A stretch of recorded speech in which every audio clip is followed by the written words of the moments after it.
Det är en rätt så häftig upplevelse att gå i den här trappan ju. Eller hur Patrik? Ja, den är rolig. Det är 38 meter högt vattentornet och eftersom att man går 10 trappsteg på 1 meter så blir det 380 steg innan man kommer upp. Det är en praktisk tjänst. Du kan stanna där nu Patrik så ska vi säga... Kom lite till. Jag vill ha dig på bild här.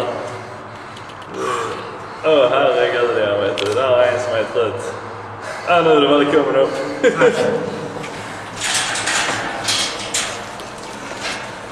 Det är ju så. Ska man bli fin får man leda pin, eller vad säger du? Ja, tack.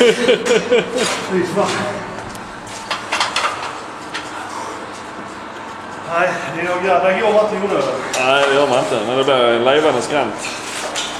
Vad har du för trevligt med det här i påsen? En liten såg. En liten sticksåg. En liten rödkål om vi ska ha den.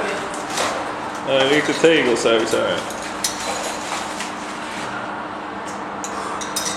jag. Lite av det där användbara. Ja. Inom antennens vägnar. Om folk undrar vad fan jag håller på med, varför inte jag arbetar, så dokumenterar jag. Någon måste göra det. Ja, någon får göra det. Det är för efterlevandes. Nej, får gå på taket. Ja.